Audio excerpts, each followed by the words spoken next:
fourth talk organized in the frame of the lecture series titled Writing the History of Post-War Housing Complexes and Neighborhoods, a take on research strategies and methodologies.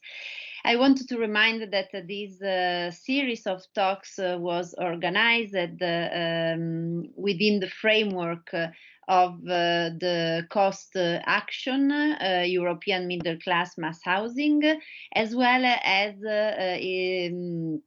a PhD program for our courses at the PhD program in history, architecture, history, and the project at the Politecnico di Torino. It's a course that with Filippo we proposed in the past years, and that this year is focused on this thematic, the writing, the strategies, the methodologies, the approaches that emerges in the last decade, we can say, in the last years in the historical studies on housing. We had the first three meetings with the guests Miles Glendinning, Sandra Parvou, and Yael Alway, and today the fourth talk will be given by Inge Daniels. I will unshare the screen, Inge, so you can, okay, share yours. Yes, I think we're seeing Inge's screen right now. And how are things going, Inge, with your? Yeah, it's not, I mean, I think I have to talk without seeing you. I mean, just have to do it. It's not, I couldn't get there. I don't know what's going on. So can you see at least one of us? I'm just going to try. Let's, if you say nothing, let's just see what happens. If I leave it like this, are you just seeing the PowerPoint now on my desktop as well? No, we're just seeing the PowerPoint. Okay, and the things on the side as well? No, only the central image. Yeah. So the things that the icons on the side are not visible here. Yeah. But and the central image can be read quite well. So from this point of view, there is no problem, I guess. I will try one final time full screen, but if I cannot see you, I might go for this. Perhaps we can apologize that we just couldn't. Absolutely. I'm going to try one more time, and then I think I give up. Oh, actually, I can see you now, Filippo. The presentation is perfect. We can see the presentation is perfect. Yeah. Okay. It works. So are you? So can somebody, because I now get all kinds of people, can somebody pin the screen to them, or that's not possible? I think you can pin. Oh really? I might pin you, Filippo. I think you can pin someone. Yes, I guess so. Just let's see. I don't think it's something I can do, but maybe you as a. Perhaps I can do it. Then let's see. I cannot impose my image to anyone. Oh, that's a bit sad. Which is something I wouldn't want to do anyway. Okay. So let's see. No, it's I can still, it switches. So I even with this. So I'm going to go back to just normal, so I can see somebody. I can see some people now. Is this? Can you see this? Yeah, in both ways we can see. Okay. Yeah. It's like that. If I put it like that, so it's perfect. Okay. I mean, it might still. I mean, if I'm talking and I still see nobody, I might just switch to full screen. Is that okay? Yes, absolutely. Yes, because it's not. If I see somebody, you know, I'm just terrified that I cannot talk with anybody without seeing anybody. That's kind of like. I will keep. Yeah. Okay. I will keep my camera on. Some of us will keep their cameras on. I will certainly do it. Yeah. I will turn my microphone off because I think that will improve the audio quality of your conference. So I hope this will work for what you will see on the screen. Okay. But as I said, if at any point I don't see you, I will just put it on full screen. Is that okay? Absolutely. Yes. Yeah? No problem. Both ways work perfectly. Yeah, perfect. Thank you. Sorry for this. So can we welcome you somehow? And well, first of all, apologies to the guests, to the many guests here who have been waiting for a few minutes that everything was set up, but it is the usual standard with conference here. It seems. So welcome to you all, and welcome in particular to Inge Daniels. We're really happy to have you again with us, Inge. The last time around was in Torino, and it was a much greater pleasure to have you in person, but it is still a great pleasure to have you here presenting the advancement of your research. Inge is a social anthropologist teaching at the University of Oxford, and she has a substantial and impressive research experience on the study of various types of housing situations in different contexts. A few years ago, she published a fantastic book, I think it appeared in 2010, called The Japanese House, Material Culture in the Modern Home, which was based on an expensive fieldwork in various single-family homes, if I'm not mistaken, in Japan. Since then, she has extensively published on the anthropological study of housing and also of housing-related exhibitions, because I think you're going to tell us something about this, Inge, but one outcome of that research on the PAN was an exhibition held in London in 2011. Inge recently published a new book about exhibitions called What Are Exhibitions For?, published by Bloomsbury in 2019. And I guess that these experiences and the new research projects you are talking about today sort of build a bridge between exhibition design, exhibition reflections on exhibitions, and anthropological research on housing. So we're very curious about what you have to say. Thank you very much again for being here. Okay, thank you very much, Filippo, for such a kind, extensive introduction. And both Gaia and Filippo, thank you very much for inviting me.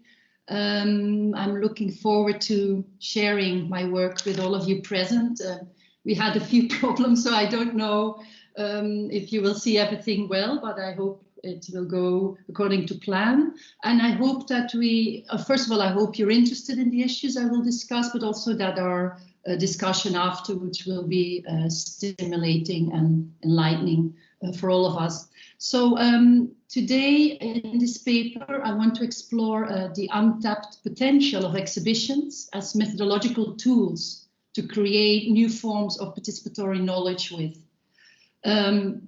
It should be contextualized within academia in the UK, I think, first of all, this exploration, but I guess in many European countries as well, there's recently been a drive by governments and research bodies to focus more on impact and open access, which all of us working in academia are familiar with, and there are positive and negative views, but this working around exhibition came out of this more general context as well.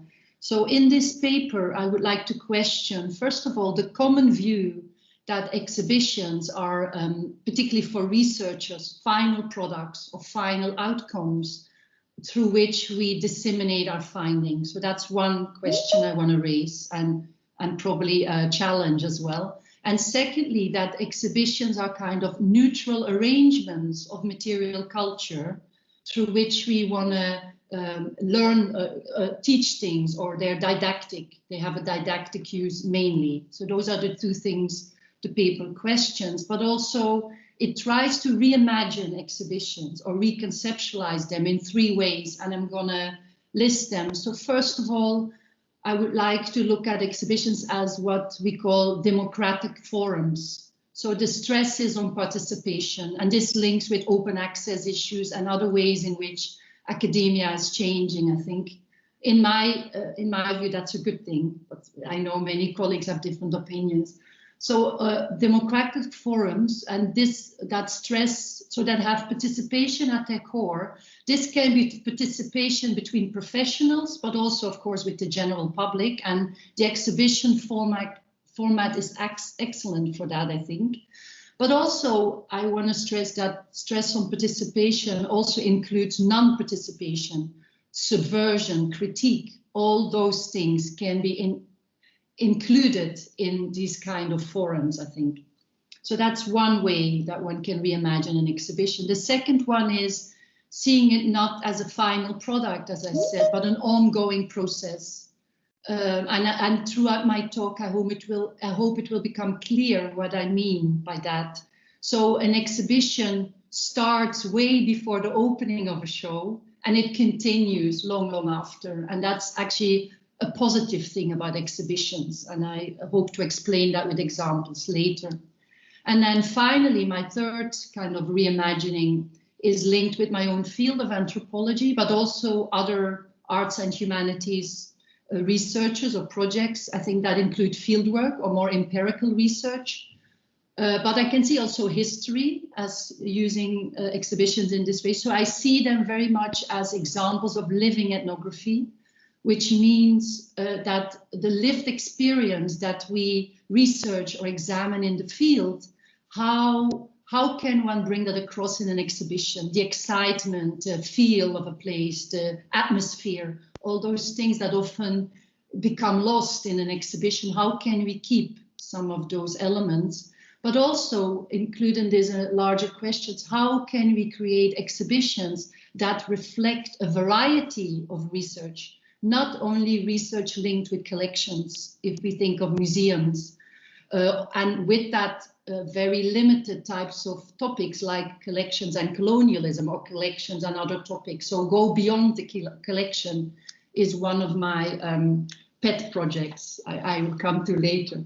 So these are the kind of the introduction, how I want to set up the talk.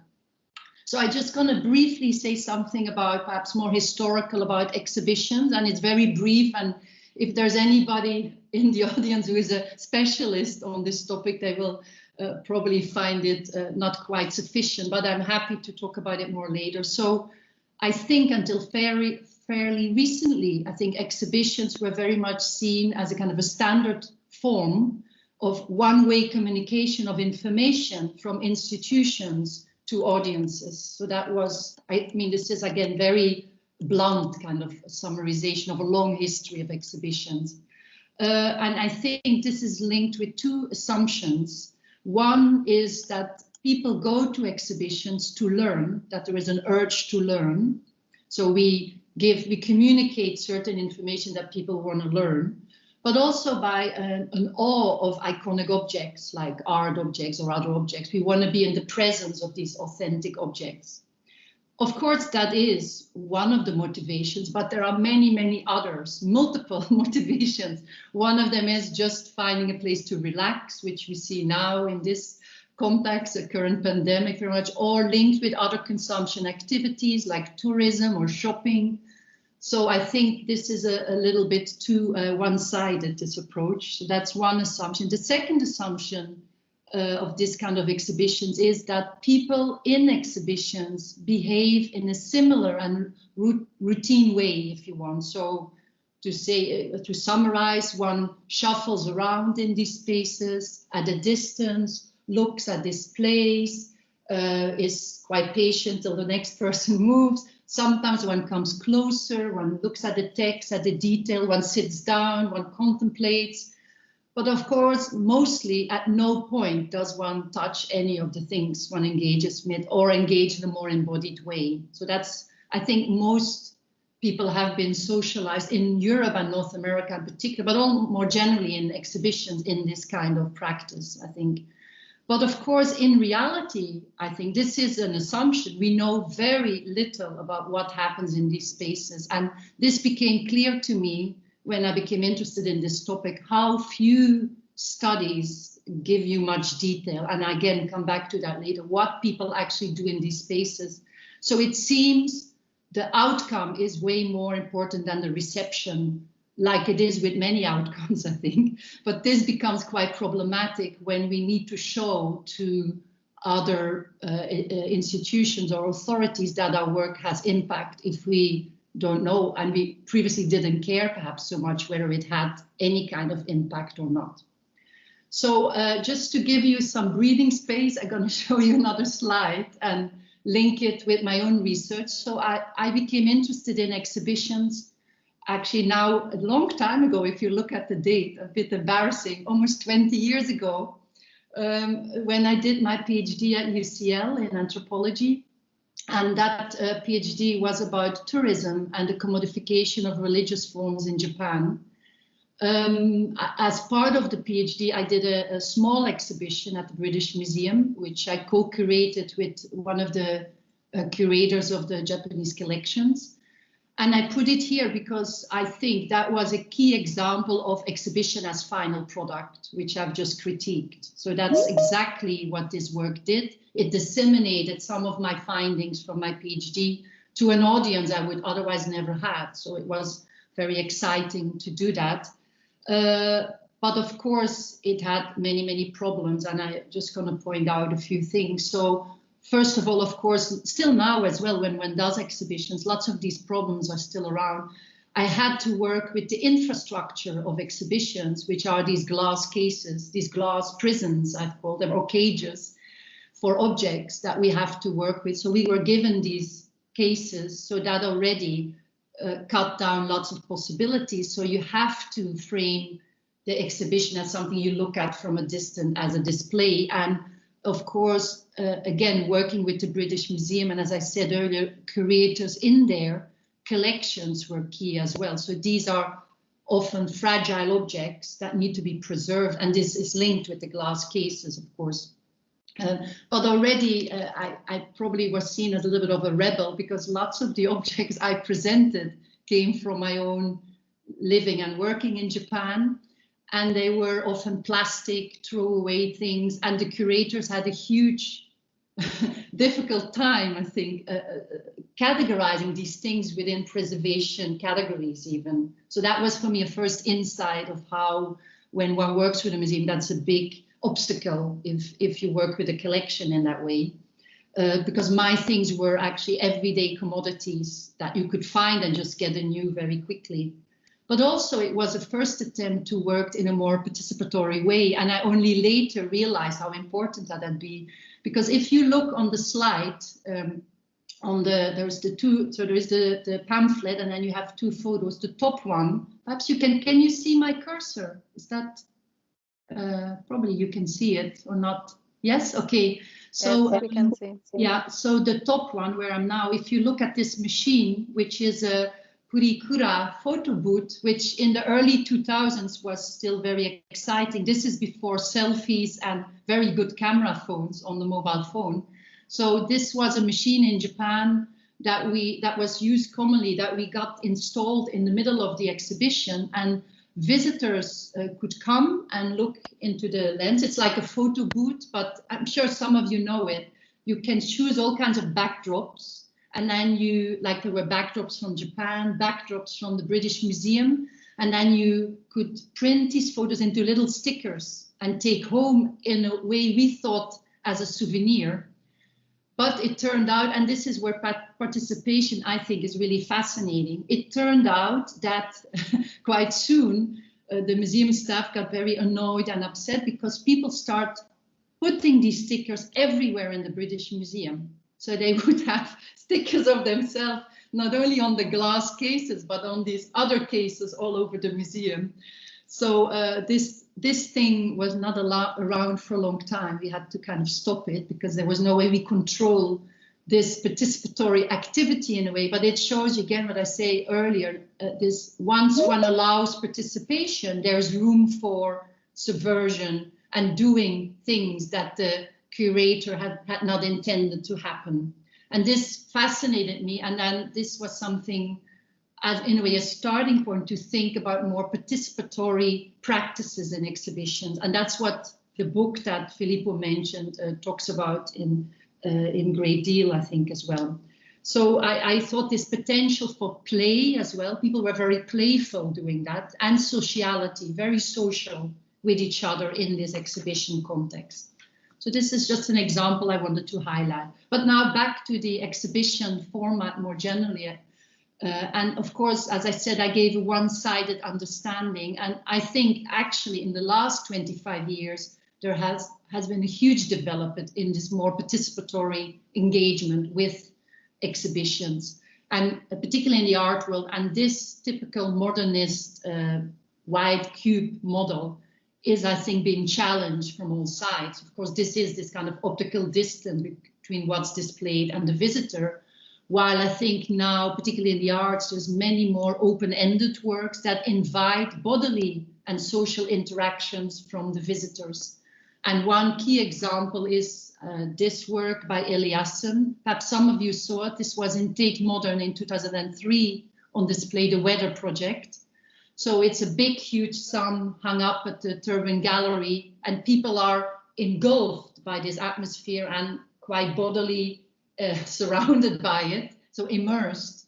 But also the slide on the right here shows there was a glass display on the ceiling, and visitors quite spontaneously start creating with their bodies messages for themselves, for the curators, for the other audiences. Like this, for example, you can see the peace sign here, but there were many, many examples.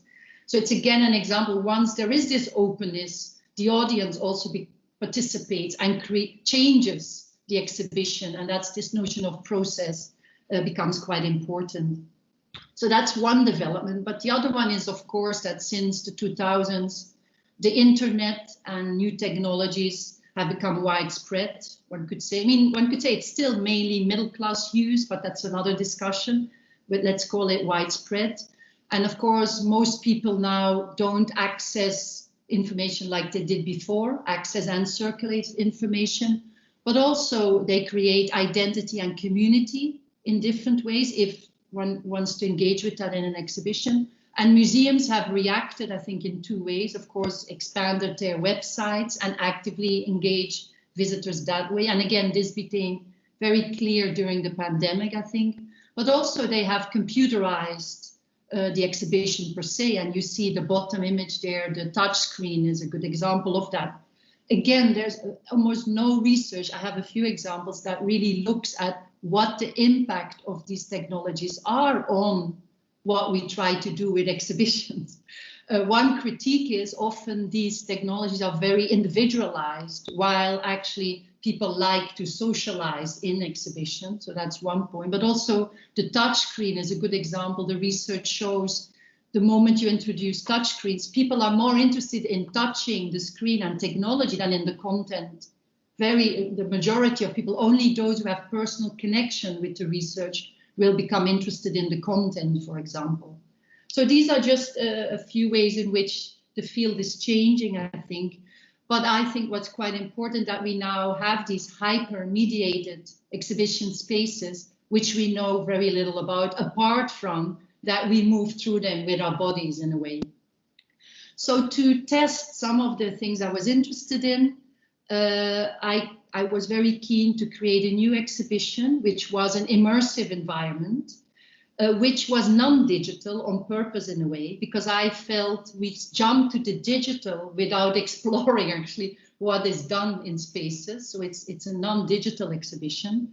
And it was very keen to free people from regulations and restraints that as much as is possible. So I'm just going to go to this exhibition, which I did in 2011 at the Geffrye Museum in London. I don't know if any of you has been to the museum. It's a beautiful museum in East London, a museum about the home.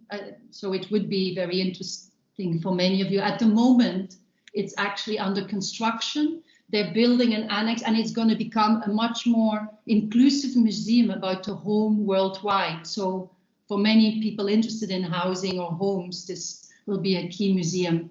So when I did my exhibition, I had a special temporary space where we were able to hold the exhibition for 6 months. So as I said, I wanted to create an environment that was immersive. So what I did, I created a standard Japanese flat. So this is an 80 square meter flat. It's a 2 LDK. I'm not sure if you're familiar with the Japanese layouts, but I shall briefly. The LDK refers to the living, dining, kitchen area, which is standard and central in all Japanese homes, with a corridor, and then the 2 refers to how many extra rooms you have. So this flat had 2 extra rooms, 1 Japanese style rooms with tatami mats, and one Western style, which has flooring or carpet or other types. But you could have a 4 LDK, a 5 LDK, but most standard is this one. So that's the environment we created. So the research, as Filippo said already, that was the base of this exhibition, came out of my previous book. And in a way, that was a model, trying to develop a model of book plus exhibition. So the book also became the exhibition catalog, which I, in the new project, also hope to, I talk about later, hope to duplicate. So this work, which, as Filippo said, was conducted in 30 homes. It was not blocks, homes mainly in the Kansai region around Osaka. And I'm not going to say anything about it. I mean, it's another project, but it just used the trope of the minimal house or minimalism to question cultural stereotype, and particularly Japan as this kind of quintessential other. So it confronts the real lived home with the minimal house, and then it uses that to discuss cultural stereotyping mainly. This was the first project I worked with Susan Andrews, a professional photographer, and I like to work with visual practitioners. In the new project, we work with filmmakers as well, for example. So she was crucial in the book, and it's her photos, but also in the exhibition, which she co-curated, and we tried to use photography in new ways as well, I think, in this exhibition. So inside this exhibition, we used objects, as I said earlier, with my first experiment at the British Museum, I became very interested in the use of commodities or non-collection items. And again, the luck we had was that the Geffrye Museum doesn't have a Japanese collection, or they had one fan or something, which was in the exhibition actually, but it was very lucky that we had a very open-minded team of curators who allowed us to bring our own objects. And I used some of my collection, but they were mainly sourced through the participants in my research donated all the objects. And this is a model I think worked brilliantly. Of course, in the Japanese context, people had an excess of goods in home. That's what the book is about. So it also enabled them to get rid of stuff on a large scale. And this was a very common, this slide shows a very common kind of feature when I would go back to Japan and explain the exhibition, and people would start going through their drawers, open things, and start giving me stuff for the exhibition. So this is one example, but another one is these kitchen cabinets filled with ceramics that people then would give to us for the exhibition. And to give you an example, this is the closet we recreated in the exhibition space, which has these objects from the people, the participants in the research there.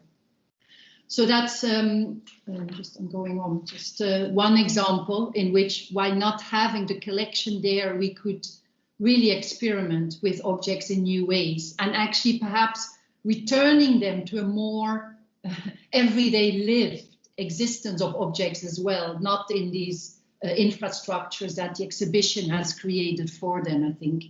And also, as you see, we had no labels, nothing like that, and I'm happy to talk about that, how that worked.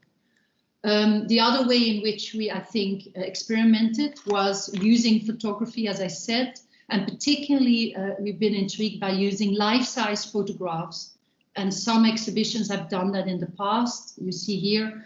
So we use Sue's, I'm going to give you an example how we did that. Particularly we're interested, and this is interesting perhaps for housing and architecture, how life-size imagery of windows in this respect enabled us to create the feel of the place, the atmosphere again. It was very important for me to transmit what it feels to be in a Japanese home, which is what, of course, can be many different things for different people, but I think that was one of the things we tried. So the image here on the left is the image taken by Sue in one of the homes in Japan, in the Kansai region.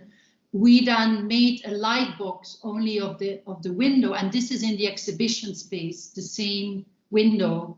So all the windows in the exhibition were light boxes of windows of places in Japan, which was really fabulously successful, and all the people in our study commented on this, particularly Japanese people as well. It was very interesting. So this is another example. It's a way looking out onto the balcony, and we did it with a projection as well. This is looking onto the fire escape. And in the kitchen, in the exhibition, again, a light box of looking out to the garden. So that was one technique we used. And interestingly enough, I've been working quite a bit with the Museum of Ethnology, in Osaka, and they've taken this technique for their permanent collections, or some of them, because it's really interesting if you want to create space in an exhibition and not just something that so obviously looks like a space in an exhibition, but it feels like there is an outside world. And for our new exhibition, which I come to, I hope to use some of these techniques. Another technique was image object. I call life-size images of looking into closets and things. This is a Buddhist altar. So we had the life-size image in a little alcove, and then in front were the actual objects or that referred that image. Similar objects. And what's really interesting, lots of people had to do a double take. It plays with the 2D and 3D, which is something I find interesting. And in film, one can do that, but also with these life-size images. That was one way in which we did that, but also we literally had life-size images of closets and then attached things to them, or in this case, opened the photo up and created drawers that you could open through the image. So this is a kimono closet where you could open the drawers and take out the stuff. But these, I explained these techniques more in the book, but I just wanted to give a little overview. But more to come to the aim of the exhibition. So as I said already, it aimed to really focus on this participation. When people can participate, and you create a space not only of representation, but also of encounter, what actually happens, and not treat the exhibition space as a text or representation only. I think that was very important. And I put this one here because, of course, this looks like a very standard museum panel, if you want, because I wanted to really stress we had layers of information as well. And I think I really saw the exhibition a bit as a field site. So the visitor as anthropologist being a participant observant. So you could tap in or tap out to these layers of knowledge as well. So this was one example. Again, I think it wasn't just information. We used visuals. For example, this way, the visuals are quite dynamic. It talks about the hallway and how shoes are stored, but also historical images are there. So you create history through imagery, not only through text. There were many other examples so that people could look at that. Actually, very few people did, because there was always the option for participation, but you were not forced, you could choose. And for example, in case of the hallway, of course, right away, you could choose to put slippers on and remove your shoes or not. And this was a very fascinating thing to observe, whether or not people did this. And I come back to that later. So I call this, of course, a more multimodal approach. And this notion of being able to do this, of course, is again linked by the objects being not part of a collection. They're not precious objects. And I was donated many slippers. So if these were damaged or run out or even stolen, because we had many discussions about the museum curators being terrified that the objects would be stolen. Nothing was attached to the table. As you know, often happens in museum displays, you cannot get anything, and they were terrified. But I'm really glad to say only one item, and this was a toothpicks we had on the table, were stolen. And I think that was mainly children who took it as a little trophy or things like that. So it's interesting, these fears about this kind of display as well, and again, preservation issues. But so the objects were freed from the collections, so people could do anything they wanted. So they could try on the slippers, they could try on the clothing, not only kimono, other clothing as well. They could sit down, look at the photo albums. We were donated quite a lot of original photo albums that people didn't want back as well, which is very important to mention. So they were not, I think in the Japanese context, many of these objects are not seen as treasured, which is something to consider in different cultural contexts. You could go into the cabinets, take out anything. You could take a nap. You could do the light out and just take a nap, which some people tried. So they lie down on the futons, and you can see the really atmospheric potential of the light boxes when the lights are. So you could put the light out in the rooms as well. And then you could have a drink. I mean, I must be honest, that was only possible when I was there. I was able a few times to bring in some sake. And this is the lady here on the right is actually one of the participants in my research whose flat this is based on. So this was her flat. So it was brilliant when she came, and she was crucial. This is where the show starts before it opens. Without her and her family, there would be no show, of course. So when she came, we had a celebration in the space, and then visitors just joined us. And this became a discussion about the exhibition as well with visitors. And of course, what an opportunity. They were able to ask Noriko-san, this lady, questions about her own flat as well. So that was very interesting. Another opportunity by freeing the object was, again, the show had a much larger life than just this 6 months. And so the objects were not going to a collection, so we gave them away at the end of the show. So the majority of the objects were given away. And then we did a follow-up studies into the houses of these people after a while to see what had happened with these objects. And these are 9 participants of that study. So they came to the show, they came to the raffle, they took home objects, and then they became part of this second project that I did with Sue Andrews again. And that was very fascinating because it again questions whether the only way that objects can have value is through preservation, which is a very typical European way of thinking.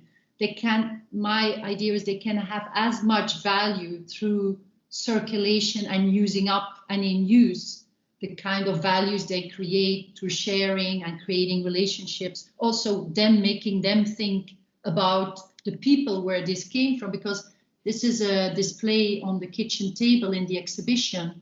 And these are some objects that ended up in London in different homes. For example, this very pretty chrysanthemum bowl became a bowl in one of the families to keep their keys, or this chopstick holder became a holder for toothbrushes in one of the other. So in the book, I talk a little bit more about, particularly for anthropology, but also other community relationships, how that actually, I mean, it didn't work with everybody, I'm saying again, but with some of the participants, this actually led, was perhaps more powerful than going to the exhibition themselves and thinking through cultural stereotyping in this case in particular. So, so that's one way, again, as the exhibition as process, but also I wanted to bring this in. This is a bit of a different thing, but the process of this exhibition lived on as well in a VR model, virtual reality model. And this is one of my ex-PhD students in anthropology, who's now a lecturer at the University of Reading, Ian Ewart is his name. Together with one of his students, they asked for permission, and this was interesting. We had all the life-size photographs to make a VR model of the exhibition. And this is, unfortunately, COVID and the pandemic has not allowed us to explore this. This is the first demonstration with me trying it. And I ended up on top of the table all the time. That's how good my skills were. So it wasn't quite how one would move in these spaces, but lots of the people more used to this technology, it was very interesting to see them engage with this kind of exhibition. And the idea is to actually do a similar study as what I've done in the exhibition space, in this virtual reality space, and think about what these new technologies add or how they are better or worse, what's the strengths and weaknesses, comparing it to a more physical exhibition. So that's just one example. But I've mentioned it already. So key to this whole project was also then studying what the visitors do in these spaces. And I think otherwise, again, one just has an outcome without any knowledge of how it's received. So this quote, I think, it's now like more than 20 years ago, but it's still so relevant when I was doing my research. And I don't think in the last, whatever, 5 years, there's been much change either. So mostly it's ignored what happens in exhibition spaces. So that means even the museums themselves, they do some research, but actually it's more, I think, an auditing exercise, not quite to understand how these spaces are beneficial or what they actually do. So, of course, those of you who know exhibitions in the last, whatever, 30, 40 years now, since the 80s at least, we see these audiences in exhibitions as active. We don't only see them as passive absorbing thing. People are like, in a way they're called consumers in this space as well. They create their own meanings, they pick and choose. That's all well established, but unfortunately, most of the time, oh, my PowerPoint is now not doing anything. I hope it's not a sign of things to come. Oh yeah, here we go. So most of the time, these spaces are still seen as texts, not as spatial environments. So they are often surveyed after the exhibition ends, or at the people at the exit, they ask a questionnaire, or it's often the panels that are studied, but not actually the field site, the exhibition per se. I put that here. A lot of it is still surveys, large-scale surveys, yes and no questions. And frankly, most of it assumes, as I said earlier, that people come to these places to learn. And there's almost no other way that one can engage with this material. And of course, I think that's also driven by research agendas and funding bodies, where institutions have to show that people are learning in some way in order to get funding and other things. So the approach for our study was a more anthropological approach. And I think, as I said, we treated this space as a field site. That's what we wanted to do. Again, we needed a collaboration from the museum, so they allowed us to do things that they had never done before. And I come to that in a minute. So the idea is that we've both looked at specificity, this very empirical insight of what people are doing and saying, but also then generalize and link this with other experiments. And I do that in my book. I think that's the aim of the book as well. So this, I mentioned it a few times. Filippo has mentioned it already. So that's, many of these ideas are back there. But to go back to the visitor study, I think the booklet was quite important. So this is how we observe people. We created a little book. I describe it in the book as well, because I think it's quite important that others who want to do these studies can get some insights. So we observed people in the spaces, and as I said, we were not identifiable. Now this will raise a lot of questions, of course, but of course, and we didn't have a badge, we didn't have anything that people knew we were studying them. But then at the end of their visit, we would of course notify them that we've done that and whether or not they would give consent. And frankly, everybody we worked with said yes, and this then led to another meeting where we would interview them, or we would even go to their homes. So I think it's a different approach. And of course, if people had said they wouldn't give consent, we would not use that data. So in the end, we studied 66 visitors. But this might not seem like a big sample, but I can tell you initially I was planning to write an article about this, but the data was so big and rich that it became a book, basically. So this is what we gathered by doing a more ethnographic style research, I think. So we did that. So we, as I said, we observed people, then there were interviews, follow-ups, but also talking about participation, very much I saw the researchers myself, and there were 2 MSc students at Oxford who helped me with this research, or we did it together. So we were active participants as well, where, I mean, I lived just 10 minutes from the museum, so I would go in very regularly. I would help with cleaning up, particularly the kimonos, because at the end, if you let people do whatever you want, at the end of every day, the flat is a mess, basically, right? People put stuff everywhere. So we had to almost clean up the flat, do a tidy up after every day, if you want. But when I was there, I would then also test things. I would, for example, I would always take my shoes off at the entrance. And it was very interesting. Of course, people who might be more reluctant to do that, when they see others doing that, they will do it as well. So those kind of things we were studying as well. Or I would change the display seasonally. That's another thing we did. So the display was also a process. It was continuously changing. So this we did, but then finally one of the techniques was, because I come back to that later, of course, these days, and this was quite early in 2011, people want to photograph exhibitions, and it's still very bizarre to see how many exhibitions don't allow you to photograph the exhibits. because that is almost one of the points of people going to the exhibition. But so we allowed that, and then many of the people we asked if we could use their photos and do elicitations with them, and then we created these little maps of their photographic journeys of the place as well, and of course described or analyzed that as well. So this is one of the, so throughout the book you will see we have these maps, and we're not, I call it a repertoire of activities and interpretations. This is based on Sharon McDonald's work at the Science Museum in London, where I think we don't try to be representative. This is very important, but in an ethnographic way, try to give ethnographic depth. So these 66 people were actually chosen at random, if you want. I was not trying to find gender or class similarities or ethnicity. I mean, there are some. We could still, for example, we could see reactions from Japanese visitors. We could do that, but it was more important to understand these different types of very in-depth engagement with the displays, which many ethnographies do. They can be about 5 people, for example, and still give you enormous insights. So that was one of the things we thought was quite important. And then finally, so I wanted to say, okay, so yes, so I'm actually, so the book really talks about this. And before I go on, I just very quickly gonna say something, but I don't make it long, how the book itself try to, again, works with visuals to create some kind of tactility or 3D feel of the book. And we did that in many ways. One of them was using this technique where you have a 2D image from the research, but then show it in the exhibition on the next page. And it's the same thing of blurring. You see the image again, but it becomes a different image. And then throughout the book, objects like this little owl here reappear.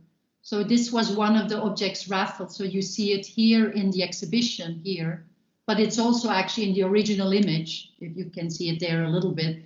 So it traveled, and then in this, it ended up in a bedroom in Kent of a teenage girl who then made her whole bedroom about owls, for example. It was very interesting scenarios that you see developing in this way.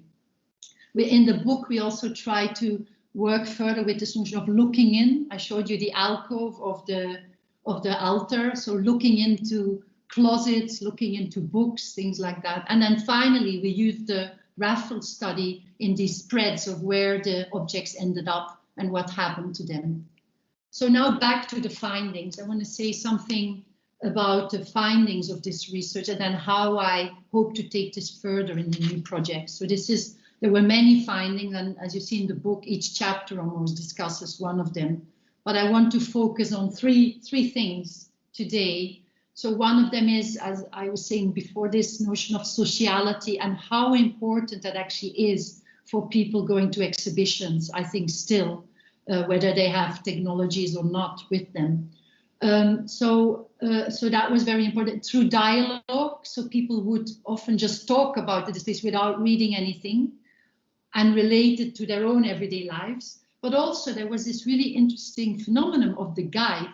So this is a group of people, and one of them, this man here on the left, would be the guide for the group, and he would read nothing but create a whole narrative for the whole spaces.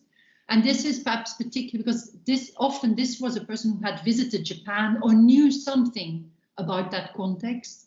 But it was very fascinating to notice that people actually were, and you see here in the backdrop, this image is revealing outsiders who had nothing to do with this group would actually be intrigued by what this group were talking about and telling. And often in their interviews later, they mentioned these issues, what other people were doing in this space. They learned more. If it's about learning, they probably remembered or learned more about that than about what was written on the panels, because often it was very contradictory what these people were saying. Again, it's an issue of authority that I come back to later. So this is one of the maps that shows you in this area, the dining kitchen was where most of this interaction occurred.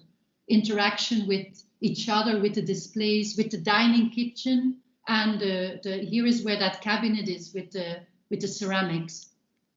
Here I have an image of that as well. People who just take out stuff and start discussing things all the time. Another insight, and this links to the camera and photography, was this kind of photographic performances. And in many of the literatures, it's often seen that the camera and this is before the selfie again, was seen as creating a distance. So it's kind of almost you want to not come too close. But we found it was the opposite. The camera instigated performative play, and often again collaborative performative play between people. So this is one example of people putting on the kimono, but another one was people putting on the slippers. So this actually brought the people closer to the display. And I put this here. I think I have another. So this is another of these photographic journeys, and there are like 4 points in the exhibition where this photographic play becomes very important. And I see it as a way of how people create knowledge about something as well. And this is quite important to stress, because when I've given this talk before in normal seminars, often in museums or academic settings, again and again, people found this very upsetting, particularly these photos. And I put it there, this Conkling quote is very relevant. So why is it? Because people would say to me, by allowing people to do that, you allow them to recreate stereotypes. So they're making stereotypes. So this is all fake.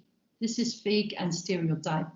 So, and I then start researching this a bit more, because of course there is the tension between the ludic, playful of disengagement and the kind of objective scientific knowledge. And there is this huge, how can one balance that? Because it's this discussion going on between education and amusement throughout the exhibition world, I think. And I personally think this exploration of play, there's much more to be said. This is not dumbing down or faking it. For these people, these are the Wackhorns, a family who came together. They actually found this one of the most transformational moments of the whole exhibition. So that's very interesting. How can we, in our work with exhibitions, do something with that without just dismissing it? My problem was that, and I think this is very much in, again, Western thinking, this notion that the playful is the opposite of the in-depth knowledge or scientific knowledge even. And it comes together with authority. Of course, this means giving away some of the authority of the curator, but also authenticity. What is authentic about going to exhibitions? Is it the objects that inspire us? This, and I'm not saying either or, this kind of more material authenticity, or the making of it, or is it actually the consumption of it, which most people, that's where they found they had an authentic experience actually. So it's very, that was for me fascinating finding of this kind of research that I'm happy to come back to. And then finally, this what came out very strongly, as I said, this notion people could do whatever they want, but of course they were socialized into not touching. And one could see that initially, actually the museum staff, if you look well, there says here, please open. We hadn't put those initially, but they start putting that because they felt people didn't realize you could open things, you were allowed to do things. Meanwhile, I would have happily just observed them not doing it, but that was quite important for them as well. And then, of course, children often didn't have this. I mean, this was very popular with children trying out the wooden shoes and other things, but they were often then reprimanded by the parents not to do that. So this was just studying this was very fascinating, how we have been socialized into. But then the flip side, and that's where this notion of non-participation is very important, was, of course, some people didn't want to remove their shoes. And there's nothing wrong with that. That was very important, I think, because it becomes this, you don't, in order to get something out of this exhibition, you don't have to be performative. So I think that's very important. There's always the things I've been to other exhibitions that do that. There is no option. You then have to, and that often doesn't work for many people. So that was very important, as I said, that it had different layers of accessibility for people. And then this was kind of, these people didn't want to participate, but even one example, and this is what I want to end with, is what I call this zone of uncertainty or awkwardness. When there are no regulations or rules, it's interesting when people, first of all, this awkwardness, should I participate or not participate?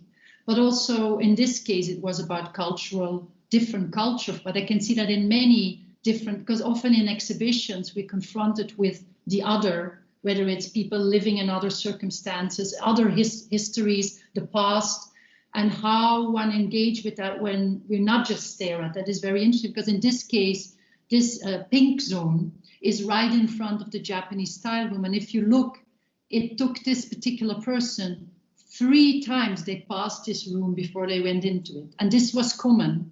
This was one of the findings. And this was the room where there were 2 messages that said, in Japan, people never wear shoes on tatami mats. It just said it. It didn't say remove your shoes.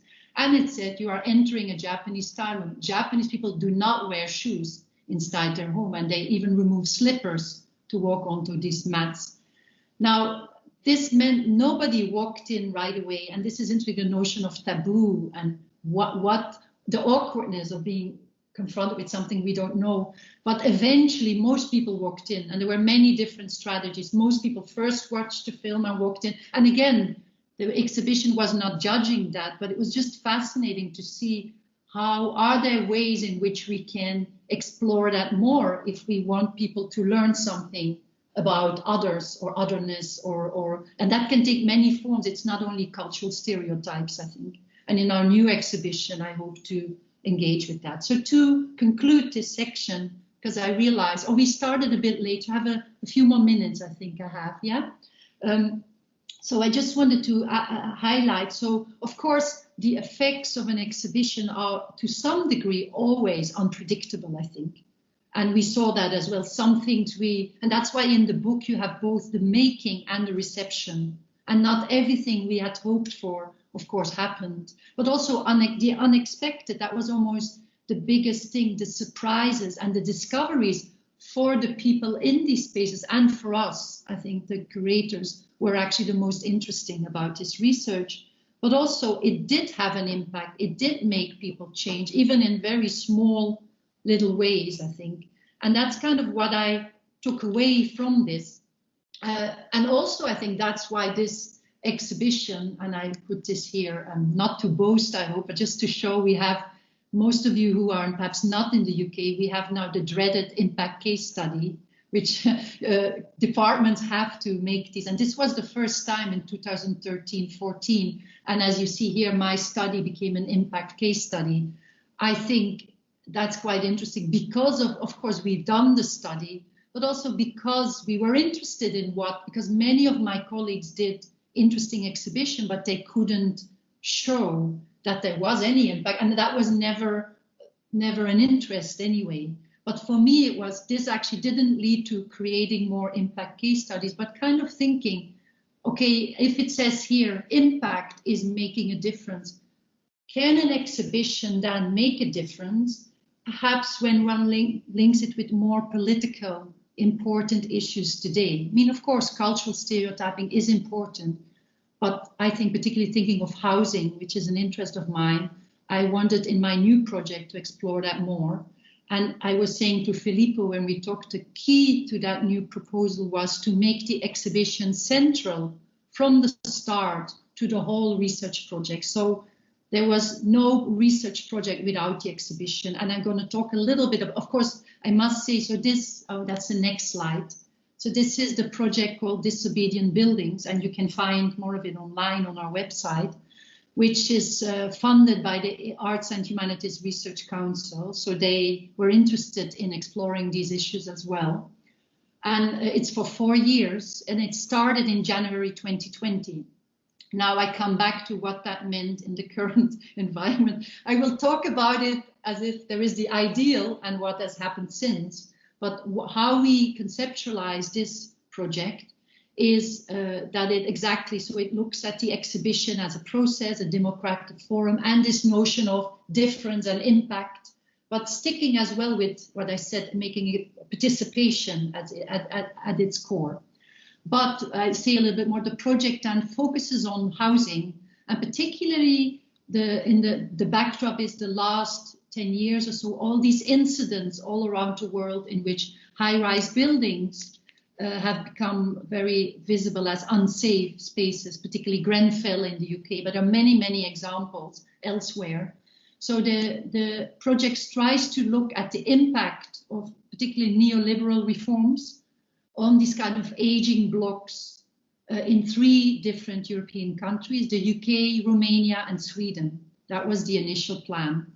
And in my pre-discussion, Filippo said I perhaps should explain a little bit more, and I will, these 3 sites and perhaps the types of blocks we worked at. So the 3 sites came into being, I think, because I was very interested in the welfare state and linking with housing and how this has changed since the 1970s, 80s in particular.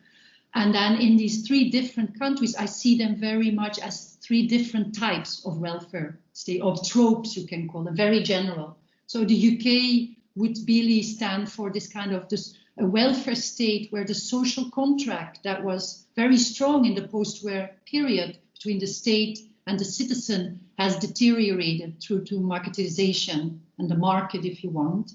I think Romania is a good example of these post-socialist countries, which since the 1990s, that of course that might have been built on this more social engagement, but since the 1990s have embraced capitalism. So that's one kind of model. And then the third one is of course more the Scandinavian model with Sweden, but as I will say, our focus is shifting more to Norway for many reasons. I can answer more. So it's more the Nordic model built on high taxation and this kind of safety network, but that also has come under attack, if you want, since the financial crisis and the refugee crisis in Europe as well more recently. So all these models are shaky at the moment, and within there we wanted to look at one building, one block. So the idea was to do an ethnography of one block in each of these sites. It would be London, Bucharest and Stockholm. That was the initial plan. And to do so, I've hired a team of postdoctoral researchers, and you see them here, all smiley. So one of them is, of course, myself. I will do the UK, and then Gabriela Nicolescu, who is a visual anthropologist, who would work on the site in Romania, and Anna Ulrike Andersson, who is actually an architectural historian. So that's interesting, perhaps some link with some of the issues you're working on with your team as well, but also our project definitely has an historical component, a contextual historical component, and we have been discussing that as well. So Anna will work, initially we thought Sweden, but I think because of the current situation, her research will probably be mostly focused in Oslo, potentially with some pilot in Stockholm as well. We don't know that yet. So these are the researchers. So each of us were planning to do this, which is in a block. And I said it important, we wanted to focus on aging blocks. And what we call a block already has become very contentious. Because of course, what is called a block in one side might be something very different in another side. And where does that term come from even? So we have decided it's buildings of 5 floors and more that we're looking at. But also, in a way, I was particularly interested in this, linking it with the welfare state and social housing. So blocks, particularly in the UK, that have this renting people on benefits or other situation, refugees, and owners as well. Because of course, in the UK, lots of these social housing blocks have been sold off, or people have been able to sell them themselves. But it became quite clear that that is not the same thing in all the sites. Even social housing doesn't mean the same in Romania or in Norway. So we are kind of, these are the discussions, very interesting. At the proposal, didn't take that into account, how complicated that is in a way. So that's to explain that. So I want to come just quickly, and I'm almost done now. So the main aim was to come up with a new model of exhibitions that I've been trying to talk about throughout. So that was the aim, and as I said, it was very much looking at exhibitions as a democratic forum and thinking about knowledge and what these spaces do, and again, a more participatory form of creating knowledge around a certain topic, as I said, a process, the exhibition very much as a process, and that's very important. So from the start till whatever happens after the exhibition is key. But also I was thinking this notion of participation of a huge variety of actors. That's what we wanted. Not only academics, curators, or even participants, but also the general public and urban planners, policymakers, local government people, So this is the exhibition, and they will be invited to the exhibition, and the exhibition will be studied as well.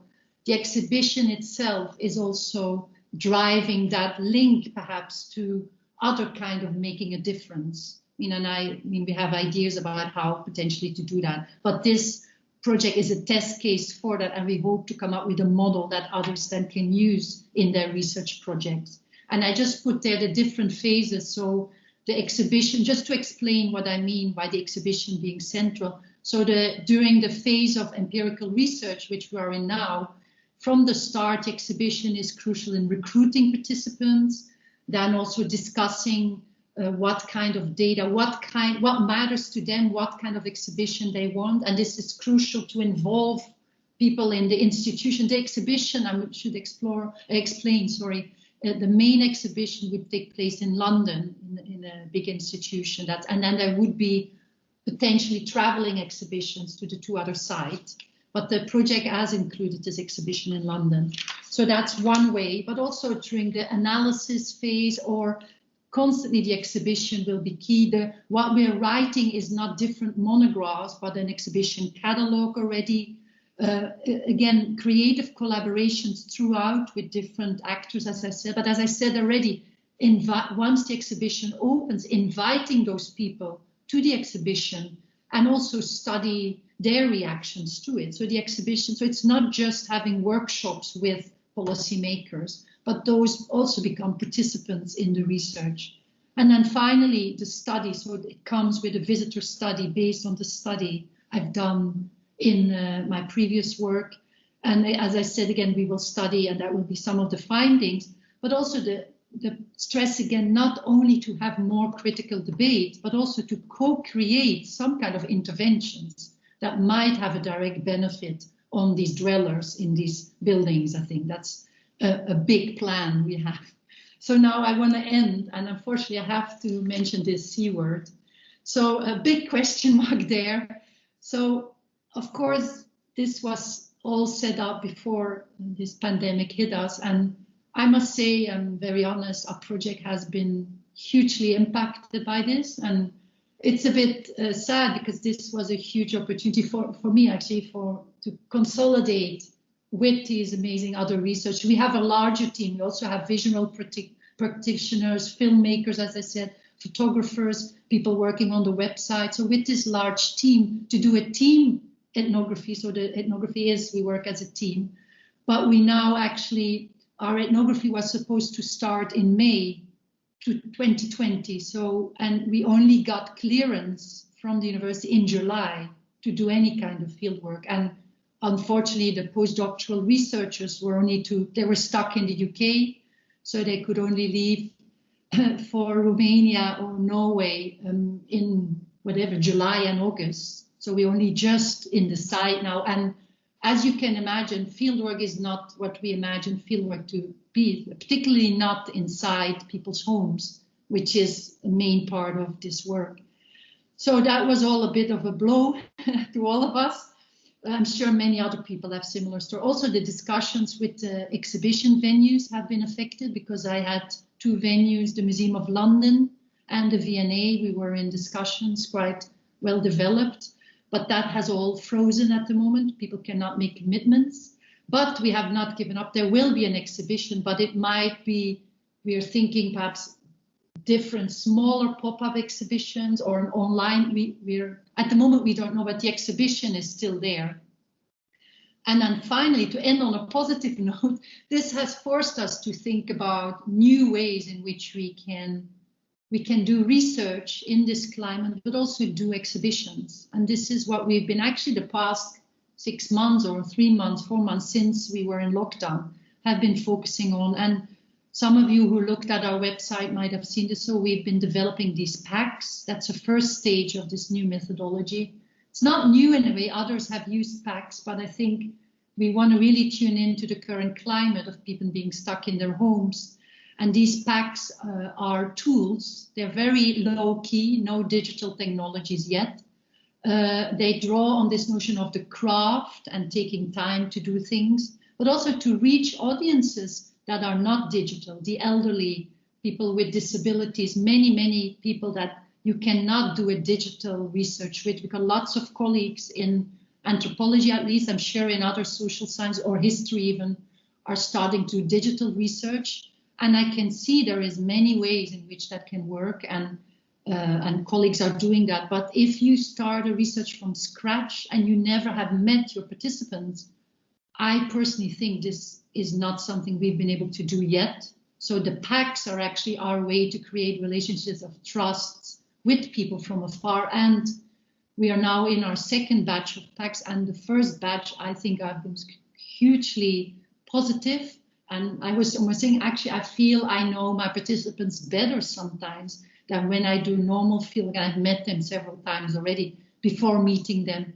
But the idea is to use these packs, which together with, of course, phases of fieldwork, we hope that there will be opening up, like now in a way, over the summer, where we can go and explore, and then it will close down again, and then the packs come again. So this is something I'm now focusing on, perhaps making this more a methodological tool. But also we are collecting materials for our exhibition through the packs as well. Otherwise, we have only digital recording of what we're doing. So we're also collecting samples, and the pack tools themselves are, of course, part of an exhibition there will be as well. I'm going to end there on a positive note. I hope you have enjoyed the talk, and I'm looking forward to your questions. Thank you.